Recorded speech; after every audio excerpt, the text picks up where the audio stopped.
बहू हूँ, दहेज में आया कोई फर्नीचर नहीं।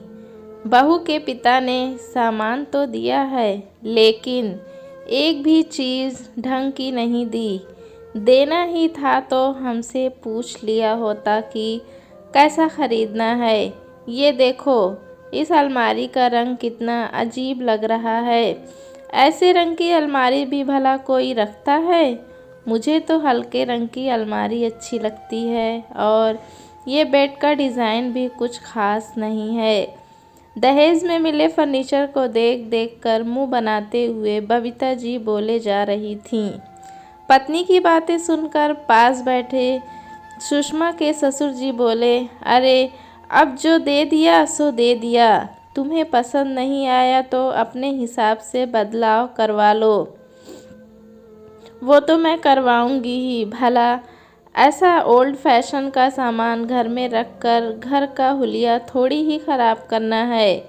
बबीता जी अकड़ते हुए बोलीं। अपने कमरे में बैठी सुषमा सारी बातें सुन रही थी, या फिर ये समझो कि उसे सुनाकर ही सारी बातें हो रही थी।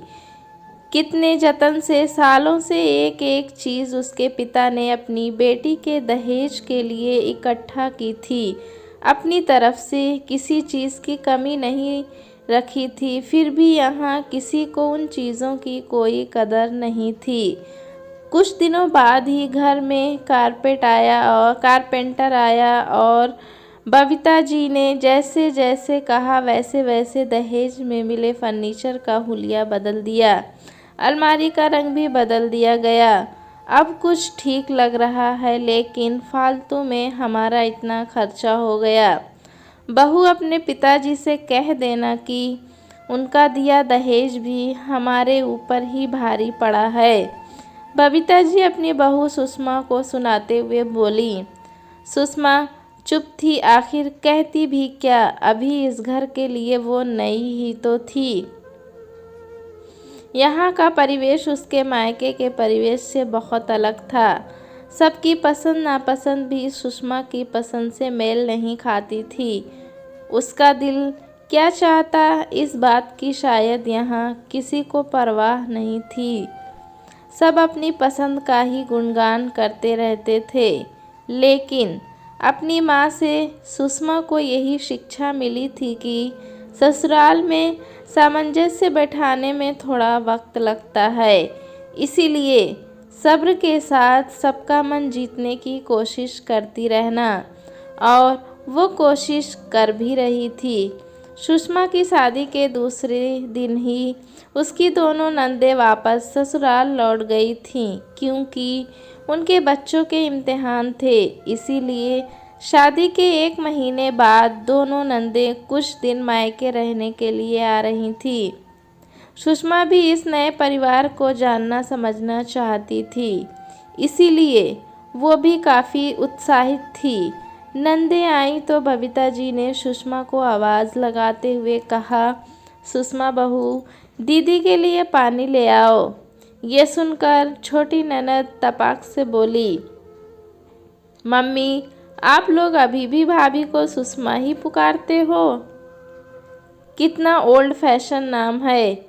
सगाई के बाद ही हमने बात की थी कि भाभी का नाम बदल देंगे। क्या भाई भी भाभी को इसी नाम से बुलाता है? ऐसा लगता है जैसे घर की बहू को नहीं, काम वाली को पुकार रहे हों। कहकर वो ठहाका मारकर हंस पड़ी। अपने नाम का ऐसा मजाक उड़ाते देख सुषमा का चेहरा उतर गया। कितने प्यार से उसकी दादी ने उसका नाम सुषमा रखा था। दूसरी ननद बोली, सच में मम्मी, बहुत अजीब लगता है ये नाम, लेकिन भाभी पर सूट करता है।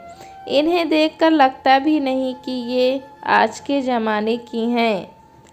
बाल तो देखो, घुटने तक चोटी बना रखी है, और बिंदी भी कितनी बड़ी लगा रखी है। हे भगवान, पूरी आइटम है हमारी भाभी। लेकिन अब हम आ गए हैं ना, देखना तुम्हें कैसे बदलते हैं। आज से तुम्हारा नाम रीटा होगा, नहीं नहीं दिया होगा। नहीं दीदी, मुझे तो प्राची अच्छा लगता है, छोटी ननद बोली। दोनों नंदे आपस में सुषमा के नाम को लेकर बहस कर रही थीं। सुषमा आंखों में आंसू लिए रसोई में चली गई। थोड़ी देर बाद बड़ी ननद सुषमा के पास आई और बोली, चलो भाभी, तुम्हारी ये 2 गज की चोटी कटवा कर लाती हूँ। कौन रखता है आजकल इतने लंबे बाल।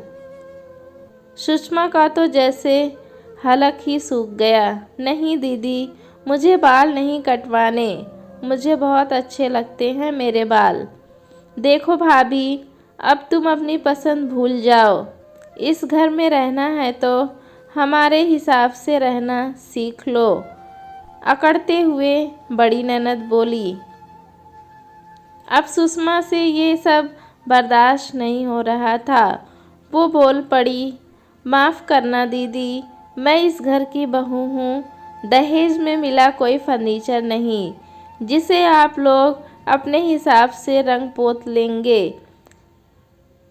आप सब मुझे पसंद करके ही इस घर में बहू बनाकर लाए थे, तो अब मैं क्यों इस रूप में आप सबको पसंद नहीं हूँ।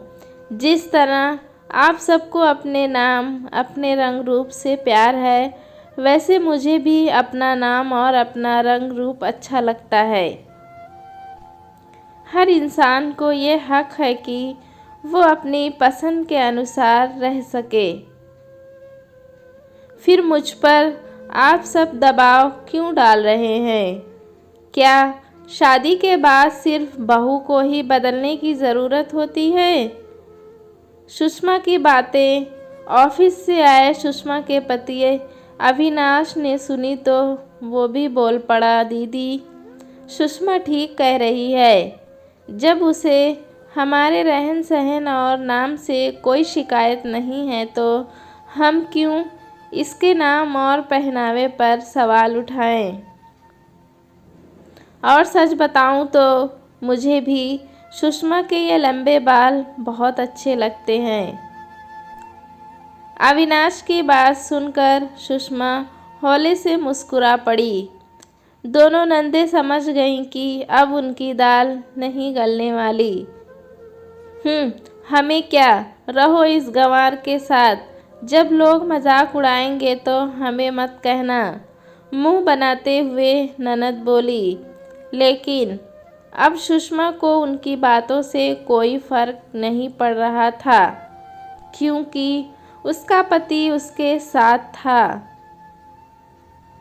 उसने अपने बालों को लपेटकर जूड़ा बनाया और रसोई में खाना बनाने चली गई। दोस्तों, कहानी कैसी लगी हमें कमेंट में ज़रूर बताएं। चैनल पे नए हैं तो एक लाइक और सब्सक्राइब करना ना भूलें।